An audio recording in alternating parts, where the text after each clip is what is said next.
Amém. Graça e paz. Bom dia.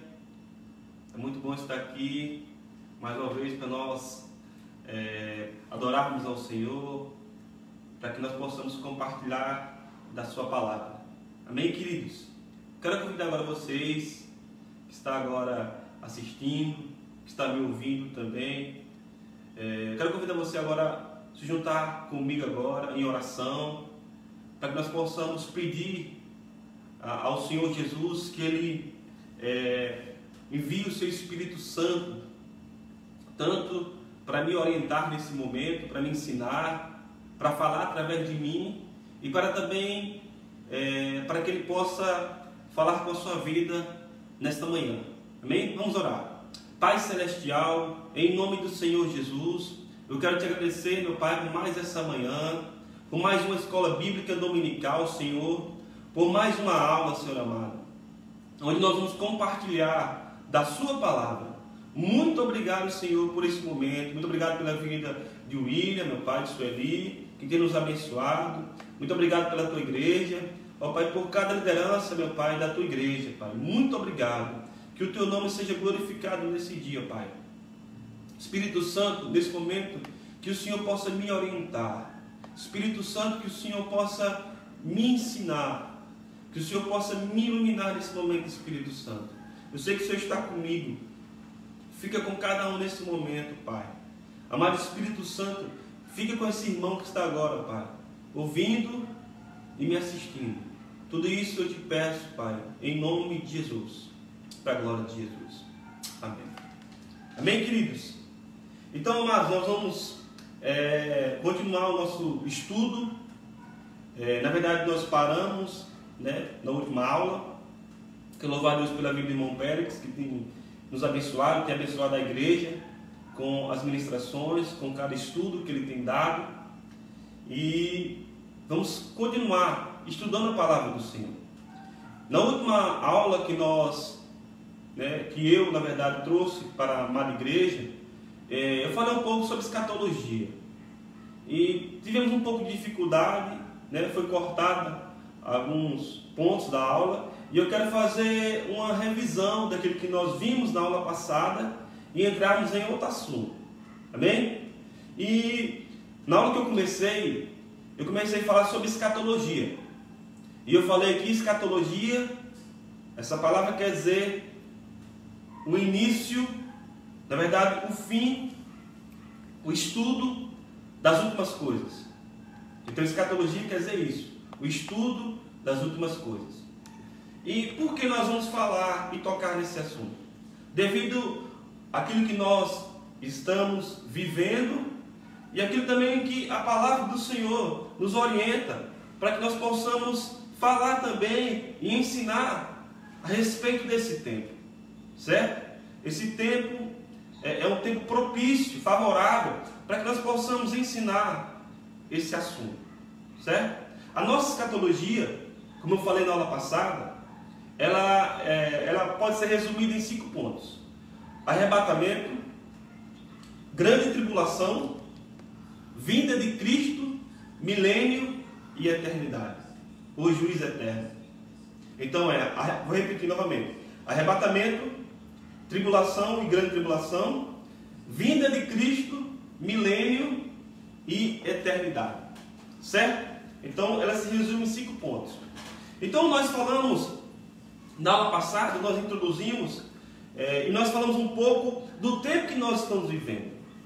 Em Romanos capítulo 13, o versículo 11, Paulo fala: conhecendo o tempo, é hora de nós despertarmos do sono. Então o apóstolo Paulo, ele fala, conhecendo o tempo. E ele fala que não somente ele conhecia, mas os seus ouvintes conheciam o tempo a qual eles e nós estamos vivendo. Então nós falamos também que esse tempo a qual o apóstolo Paulo fala, que ele conhecia, é chamado de os últimos dias. Então, de acordo com Atos capítulo 2, versículo 17, o tempo que nós estamos vivendo é chamado de os últimos dias. Certo? Então, eu quero fazer um resumo daquilo que eu já falei na aula passada, a respeito dos últimos dias, a respeito do arrebatamento e a respeito da grande tribulação, que será a nossa aula hoje aqui, certo? A nossa aula será sobre a grande tribulação, a primeira parte. Só que antes de eu começar a falar desse assunto, da grande tribulação, eu quero fazer esse resumo. Eu quero fazer um resumo justamente a respeito dos últimos dias e do arrebatamento. Então o tempo que nós estamos vivendo é chamado de os últimos dias. Esses últimos dias também pode ser chamado de o princípio de dores. Os últimos dias está escrito em Atos capítulo 2, versículo 17, e o princípio de dores, que também pode ser chamado de os últimos dias, está escrito também em Mateus capítulo 24, versículo 8. Marcos 13, 8 também fala sobre isso. Então, os últimos dias também pode ser chamado de o princípio de dores, que nós estamos vivendo agora. Então, dentro desses últimos dias, desse princípio de dores, Jesus falou nos evangelhos sobre os sinais da sua vinda. Então, Jesus, falando aos seus discípulos, falando sobre os últimos dias, ele apontando justamente para a sua vinda, ele falou sobre os sinais, que justamente ia apontar que ele estava vindo. Então, em Mateus capítulo 24, Jesus começa realmente a falar com seus discípulos a respeito desses sinais. E eu quero fazer um resumo desses sinais. Então, Jesus falou desses sinais que precederiam a sua vinda. Então, em Mateus capítulo 24, versículo 11, Jesus falou que nos últimos dias, falando dos seus sinais, ia haver um aumento de falsos profetas. Esse foi o seu primeiro sinal que ele apontou. Quando foi questionado pelos seus discípulos, em Mateus 24, versículo 4 e versículo 11, Jesus falou: cuidado, porque nos últimos dias ia ou vai aparecer muitos falsos profetas. Mateus 24, versículo 4 e versículo 11. Muitos falsos profetas. Esse é o primeiro grande sinal dos últimos dias, que aponta a vinda do Senhor Jesus. Ele também falou, queridos, que devido ao aumento desses falsos profetas, ia acontecer a apostasia. Essa palavra apostasia quer dizer abandono da fé. Muitos apostatarão da fé, de acordo com 1 Timóteo capítulo 4, versículo 1. Muitos, devido a esse aumento dos falsos profetas, muitos, não poucos, mas muitos iam abandonar a fé. E Jesus fala em Lucas capítulo 19, ele fala: quando o Filho do Homem vier, será que ele vai encontrar fé na terra? Então, esse grande sinal que aponta a vida do Senhor Jesus, aumento dos falsos profetas, e devido ao aumento desses falsos profetas, vai haver apostasia, o abandono da fé. Jesus falou também que, falando dos seus sinais, que um grande sinal da sua vinda é que a maldade, a iniquidade, porque essa palavra iniquidade quer dizer maldade, ia aumentar. E com o aumento da maldade, ia aumentar também o crime. Você pode ver isso em Mateus 24, versículo 12, a parte A. E em 2 Timóteo, capítulo 3, do versículo 1 ao 5, fala que por causa do aumento dessa iniquidade, por causa do aumento dessa maldade, porque iniquidade é maldade, ia haver o crime, ia haver a corrupção do homem. Se você for ver em 2 Timóteo, capítulo 1, versículo 1 a 5, fala que por causa dessa maldade do coração do homem, esse homem ia se corromper. Então lá em 2 Timóteo, capítulo 3, fala sobre essa corrupção do homem devido a essa maldade, essa iniquidade. Esse aumento dessa maldade e dessa iniquidade. O homem ia se corromper. Então esse também é um grande sinal da sua vida. Jesus falou também que devido a essa maldade, essa iniquidade, o aumento da corrupção do homem, o amor de muitos ia se esfriar. Mateus 24, versículo 12. O amor tanto para com Deus, como também para com o ser humano. Amor ao próximo. O amor ia se esfriar, ia diminuir. Jesus falou também a respeito dos sinais da sua vinda, dos últimos dias, que nos últimos dias, de acordo com Mateus capítulo 24, versículo 6, e Lucas 21, versículo 11, que seriam sinais também da sua vinda, princípio de dores, e aconteceu o aumento de guerras, fomes, terremotos e epidemias, pandemias, e é o que nós estamos vivendo hoje. Nós estamos passando também não somente por uma epidemia, mas uma pandemia, algo que está ocorrendo mundialmente, em todo o mundo. E Jesus nos advertiu a respeito disso, em Mateus capítulo 24, versículo 6 e 8. Também Lucas 21, versículo 11. Jesus fala sobre isso. Jesus fala também que nos últimos dias ia haver também um grande sinal da sua vinda, que seria a perseguição dos seus discípulos, dos seus servos. Ia haver uma grande perseguição. Talvez aqui no Brasil nós não enfrentamos muito isso. Mas se você for ver a igreja perseguida em outras partes do mundo, muitos cristãos, tanto no passado como hoje também, estão morrendo por causa do Evangelho. Realmente, essa profecia, esse sinal da vida do Senhor Jesus está se cumprindo. Muitos discípulos do Senhor Jesus, a sua igreja está sendo perseguida. Interessante que aqui em Marcos 13 fala o seguinte, Jesus falou aos seus discípulos, vocês seriam odiados de todas as gentes. Em Marcos 13 fala que nós seríamos odiados. Olha só, realmente o mundo odeia, o mundo corrupto não aceita, não realmente recebe o Evangelho, e diz a palavra que eles odeiam.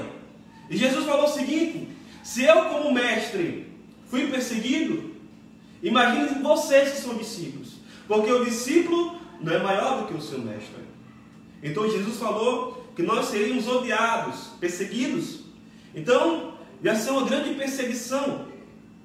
Jesus falou também que nos últimos dias o Evangelho ia ser pregado a todo mundo. E realmente o Evangelho tem sido pregado. O Evangelho tem sido pregado.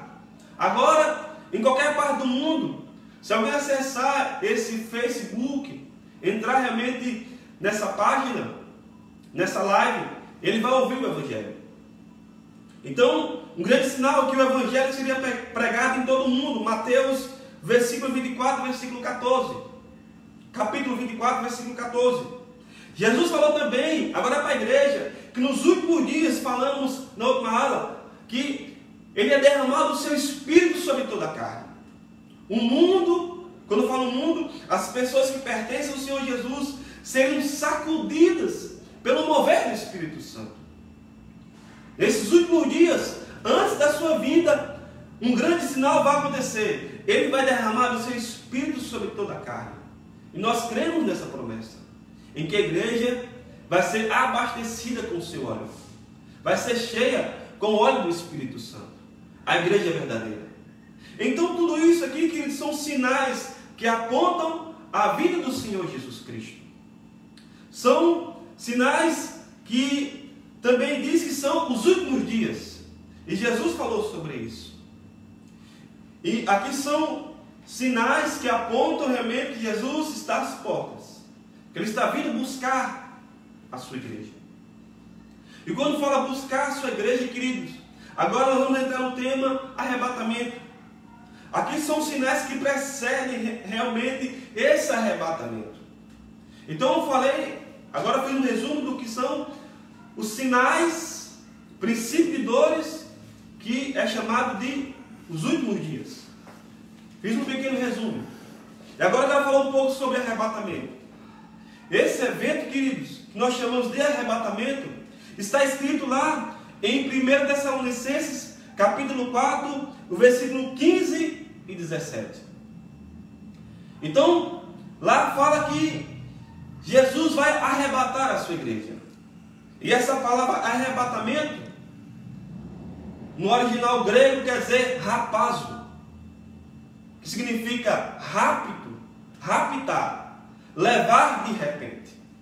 Então Jesus, ele vai levar de repente, vai raptar a sua igreja da terra, de acordo com o que nós cremos, de acordo com o que nós acreditamos, no ensino da escatologia, no ensino das últimas coisas que nós cremos.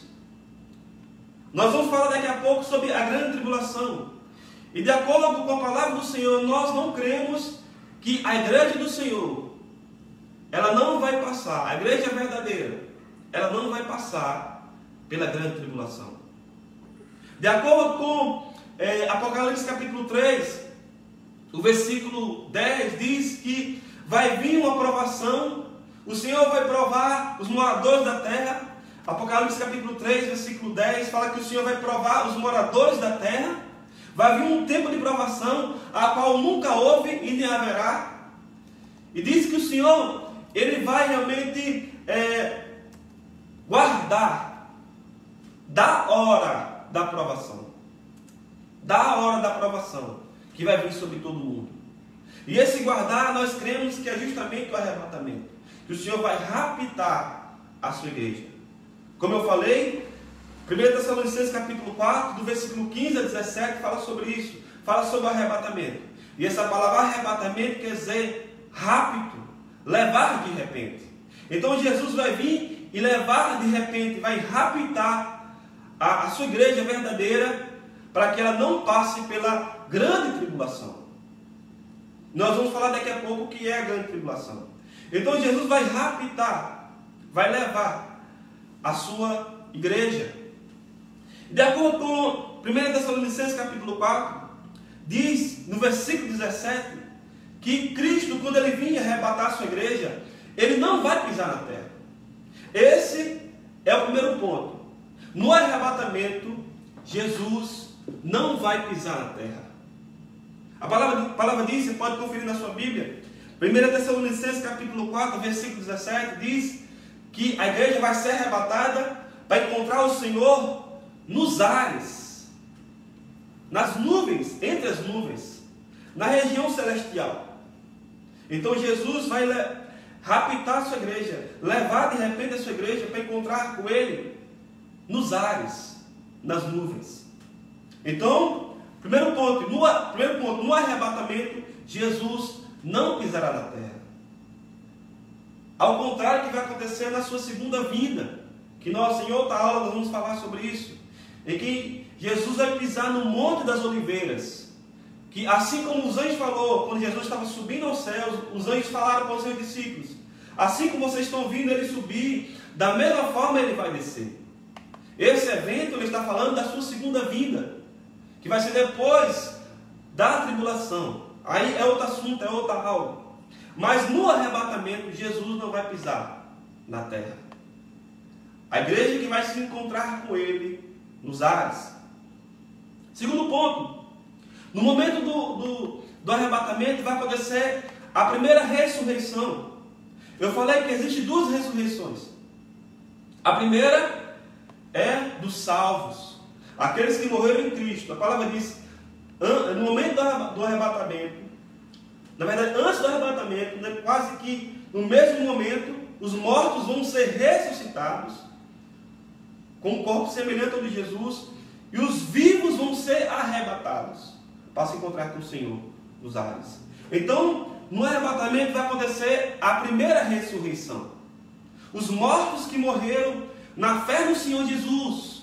E eu falei na aula passada, se um parente seu morreu, crendo no Senhor Jesus, salvo, você vai se encontrar com ele nos ares, com o Senhor Jesus.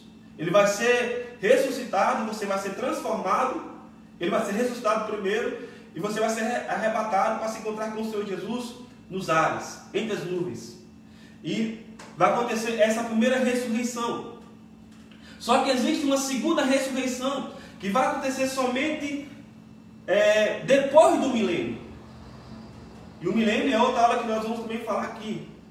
A segunda ressurreição não é a ressurreição dos salvos, é a ressurreição dos ímpios, daqueles que morreram sem salvação, que estão no inferno, e eles vão ser ressuscitados para estar no tribunal. Na verdade, eles vão ser ressuscitados para estar no grande trono branco, de acordo com Apocalipse capítulo 20, em que os ímpios vão ser ressuscitados no corpo para serem julgados por Deus e serem lançados no lago que arde com enxofre, que é a segunda morte.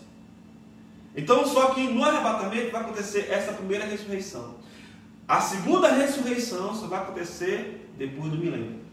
Que essa segunda ressurreição é para os ímpios. Então, queridos, a esperança.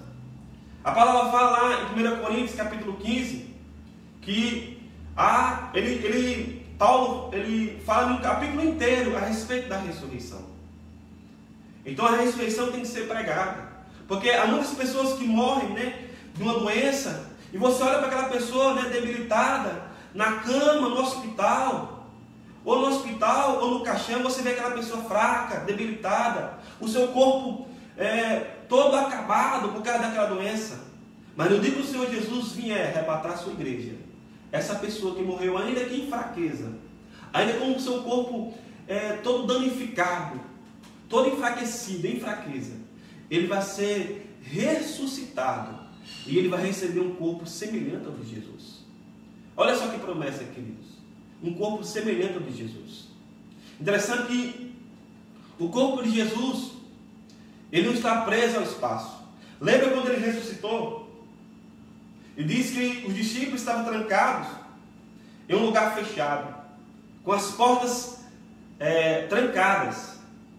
E a palavra diz que Jesus apareceu, sem abrir porta. Jesus apareceu e disse: a paz seja convosco. E queridos, o mais interessante, Jesus falou: eu não sou um espírito não. Olhe para mim e toque em mim. Espírito não tem nem carne nem osso. Olhe para mim, eu não sou espírito. Pode tocar em mim. E ali era o corpo glorificado de Jesus. E aquele corpo que Deus estava preso ao tempo e ao espaço. Então esse corpo é que nós vamos receber.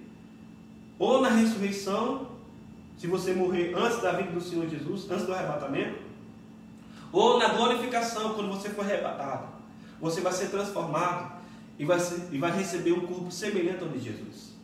Então no arrebatamento vai acontecer a primeira ressurreição. Terceiro, no arrebatamento toda a igreja, em todas as eras, em todos os lugares, tanto do passado como do presente, também do futuro, vai estar junto. Isso quer dizer que no arrebatamento você vai se encontrar, você vai ser arrebatado. Primeiro ele vai ser ressuscitado e você é arrebatado, quase que instantaneamente, no abrir e piscar de olhos. E você vai se encontrar com Pedro, com Paulo, com João, ou seja, com toda a igreja, em todas as eras, em todos os lugares. Então no arrebatamento toda a igreja vai estar junta, para estar para sempre com o Senhor Jesus. Amém, queridos? Isso também é um privilégio, estar com Paulo, com Pedro, juntamente. E isso vai acontecer no arrebatamento. E queridos, para finalizar aqui esse ponto, como eu falei, estou só resumindo para nós chegarmos na grande tribulação. A palavra diz que o arrebatamento vai acontecer quando toda a igreja, nós entendemos dessa forma, quando a igreja estiver completa. Essa igreja estar completa quer dizer que todos aqueles que devem aceitar o Evangelho, quando todas essas pessoas aceitarem o Evangelho, a igreja vai ser arrebatada. Por quê? Porque Deus conhece quem vai aceitar o Evangelho, quem vai ser salvo e quem não vai ser salvo. Então, quando todos aqueles que ouviram o Evangelho, se arrependeram dos seus pecados e aceitaram o Senhor Jesus, aí nós entendemos que vai acontecer o arrebatamento. Mas qual é o momento do arrebatamento? O momento do arrebatamento ninguém sabe, queridos. Não adianta, como em toda a história apareceu pessoas, dizendo datas, que o Senhor Jesus ia vir em tal data, e essas pessoas realmente falharam, não ouviram a voz do Senhor Jesus. Então Então, o momento o momento do arrebatamento, ninguém sabe. Jesus falou, porque ele estava como homem. Nem o Filho sabe, porque ele estava como homem, limitado. Mas agora, glorificado como Deus, ele sabe, porque Jesus é Deus. E ele fala, não os anjos do céu, somente o Pai. Ninguém pode dizer a data correta do arrebatamento. Somente o Deus Pai, somente o Deus Todo-Poderoso, somente Jesus, somente Deus sabe o momento do arrebatamento. Eu quero ler um texto aqui bem conhecido, que é de Mateus capítulo 24, versículo 36, que diz, porém, daquele dia e hora, ninguém sabe. A última parte do versículo diz assim, unicamente o Pai. Somente o Pai. Somente o Pai, ou seja, somente Deus sabe. E Jesus falou, eu e o Pai somos um. Jesus também sabe, porque Jesus é Deus. Somente Deus sabe o momento do arrebatamento. Certo?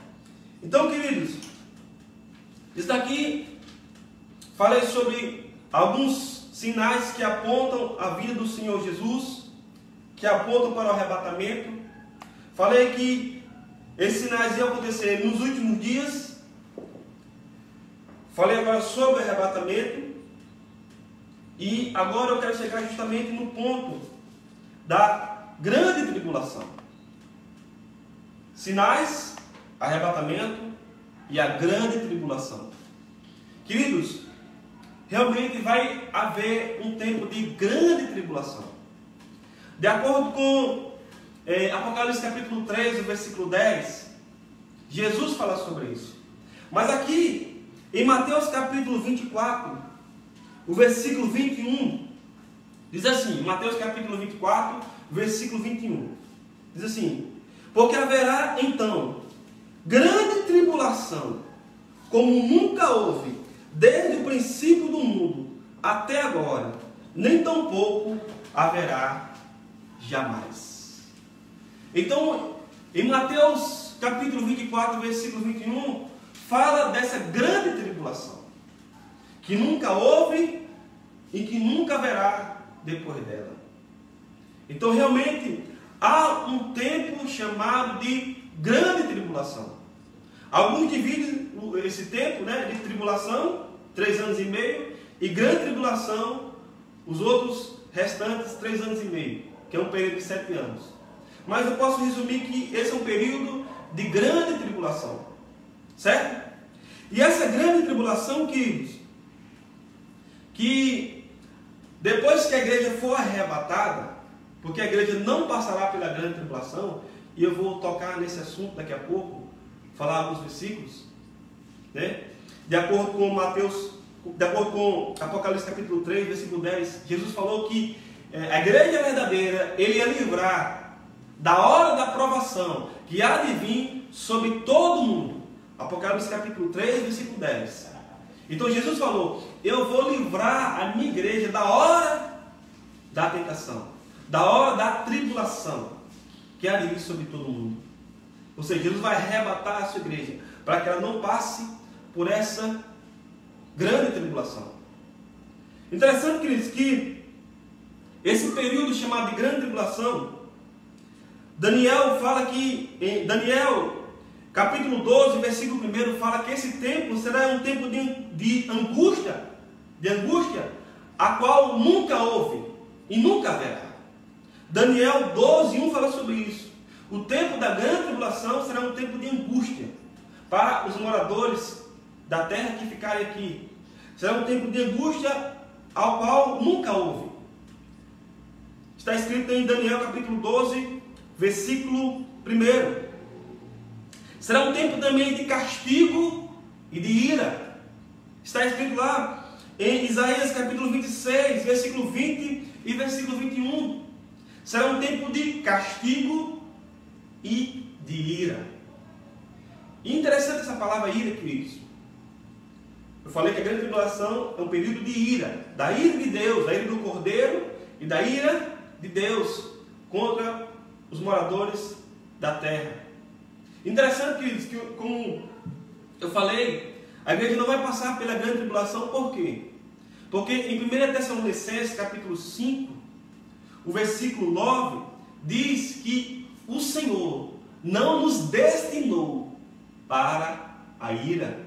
Você pode conferir na sua Bíblia. 1 Tessalonicenses, capítulo 5, versículo 9.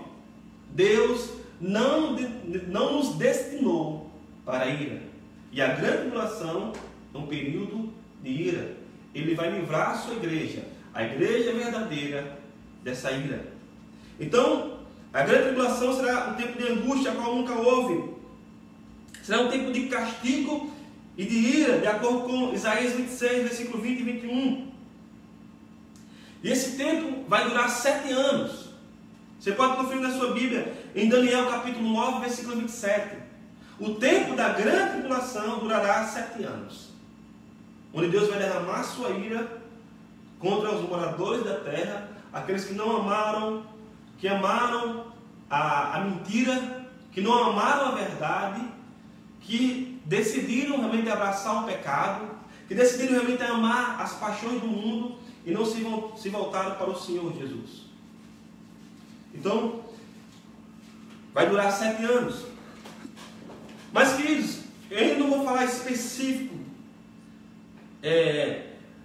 desse momento aqui, desse período de ira, vai ser na outra aula. Eu quero falar o que vai acontecer com a igreja na grande tribulação. Porque a grande tribulação pode ser vista de 2 ângulos. Primeiro, o que vai acontecer com a igreja que foi arrebatada, e o que vai acontecer com os moradores da terra que ficaram aqui na terra na grande tribulação. E eu quero falar hoje aqui o que vai acontecer com a igreja que foi arrebatada. Então nós vemos a grande tribulação de 2 ângulos. O que vai acontecer com a igreja e o que vai acontecer com o mundo e seus moradores. E eu vou falar sobre a primeira. E eu falei que a igreja não vai passar realmente por essa grande tribulação porque ela foi arrebatada. Ela está no céu. E primeiro, queridos, o que vai acontecer com a igreja na grande tribulação que foi arrebatada é que a igreja será julgada. É verdade, queridos, a igreja vai ser julgada. Por exemplo, a palavra do Senhor diz em 1 Pedro capítulo 4, versículo 17, diz que o juízo começa primeiro pela casa de Deus. E quem é a casa de Deus, a não ser a igreja? Então 1 Pedro capítulo 4, versículo 17 diz que o julgamento começa primeiro pela casa de Deus. Então a igreja que vai ser arrebatada, e quando ela se encontrar com o Senhor Jesus, ela vai ser julgada. E queridos, só para você entender, essa igreja que vai ser julgada não é para aquietar o seu coração, não é para ser condenada. Porque Romanos 8:1 diz que nenhuma condenação há para os que estão em Cristo Jesus. Então a igreja vai ser julgada, não é para ser condenada, não é para condenação. Mas então vai ser julgada para quê? Esse julgamento será um julgamento de obras. Um julgamento de obras. Não será o julgamento dos crentes, mas será o julgamento das obras dos crentes. O julgamento das obras daqueles que pertencem à igreja do Senhor Jesus. Então Jesus vai julgar as nossas obras. E eu quero ler um texto juntamente com vocês, que está em 2 Coríntios capítulo 5, versículo 10. Que diz assim, 2 Coríntios capítulo 5, versículo 10. Diz assim: porque todos devemos comparecer ante o tribunal de Cristo, para que cada um receba segundo o que tiver feito, por meio do corpo, o bem ou o mal. Então, queridos, quando a igreja for arrebatada, Jesus, na verdade, ela vai passar pelo tribunal de Cristo, e essa igreja vai ser julgada, não os crentes, mas as obras dos crentes, as obras daqueles que pertencem à igreja. Certo? Mas para quê? Vai ser julgar as obras para quê? Para receber recompensa, para receber galardão. Salvação e galardão é totalmente diferente. Salvação é pela fé. Se você crê no Senhor Jesus, confessou seus pecados, se arrependeu dos seus pecados, você nasceu de novo, você está salvo. Você recebeu salvação. Agora, galardão, querido, é aquilo que você faz com o seu corpo. Galardão é aquilo que você vai receber por aquilo que você fez com o seu corpo. As obras que você fez com o seu corpo, ou no seu corpo. Tanto bem como mal. E a Bíblia fala sobre... vou correr um pouco sobre essa recompensa. Mas antes de falar sobre essa recompensa, Deus tem um tempo específico para julgar a sua igreja. Para julgar as obras dessa igreja. Como eu falei, vai ser quando ela for arrebatada. Mas vai ser no tempo específico. No tempo determinado pelo Senhor. Por exemplo, aqui em 1 Coríntios capítulo 4, versículo 5 diz: nada julgueis até que venha o Senhor. Nada julgueis até que venha o Senhor. Então o Senhor tem um dia específico, um tempo e uma data específica para julgar a sua igreja, para julgar as obras da sua igreja. Tem um tempo específico. O local desse julgamento, dessa igreja que foi arrebatada, vai ser existência espiritual e celestial. Então esse julgamento vai acontecer nessa existência espiritual e celestial. E os participantes desse julgamento vai ser os crentes, aqueles que foram arrebatados. Esses são os participantes. E o juiz, se o tribunal é de Cristo, Jesus será o juiz. Então esse julgamento vai ser para esses crentes receberem a recompensa, os galardões. E queridos, nós não sabemos como vai ser realmente de fato esse galardão. A Bíblia fala, quando fala de galardão, ela fala de coroas. Pode ser tanto no sentido figurado, pode ser uma figura desse galardão, como pode ser literal. Mas, por exemplo, a Bíblia fala sobre esse galardão, que é a coroa. Ela dá alguns exemplos desse galardão. Por exemplo, aqui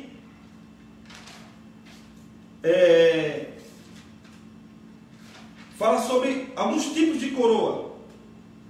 Eu vou citar algumas delas.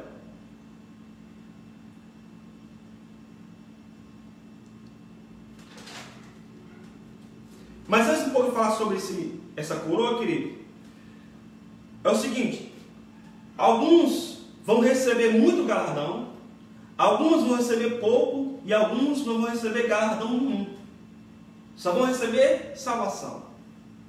Vão passar pelo fogo, de acordo com 2 Coríntios capítulo 3, vão passar pelo fogo, e as obras, se essas obras permanecerem, vão receber muito, pouco ou nenhum galardão. Se as obras dessa pessoa que foi julgada passaram pelo fogo do Senhor Jesus permanecer, ele vai receber recompensa. Certo? Mas então uns vão receber muito, outros poucos e outros nenhum galardão. Mas falando de coroa, a Bíblia fala sobre a coroa da vida. Por exemplo, a coroa da vida são para os fiéis. Tiago 1,12 fala sobre a coroa da vida. Então os fiéis e os mártires, aqueles que morreram por causa da fé, fala que vão receber a coroa da vida.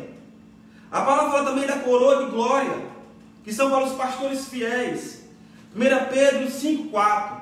Então os pastores fiéis, aqueles que foram fiéis, vão receber a coroa de glória. A palavra também fala sobre a coroa da justiça. Aqui em 1 Timóteo capítulo 4, versículos 7 e 8. Aqueles que amam a vinda do Senhor Jesus vão receber a coroa da justiça. E a Bíblia fala também da coroa da alegria, para aqueles ganhadores de alma. 1 Tessalonicenses capítulo 2, versículo 19 e versículo 20. Então aqui, realmente não define como vai ser esse galardão, mas a Bíblia fala de coroa. Eu não sei se vai ser num sentido figurado ou ou realmente vai ser uma realidade. Mas a Bíblia fala sobre esse galardão como que coroa.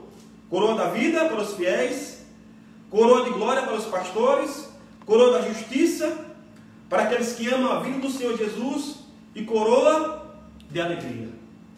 Então, primeiro, na grande tribulação a igreja vai ser arrebatada e vai ser julgada.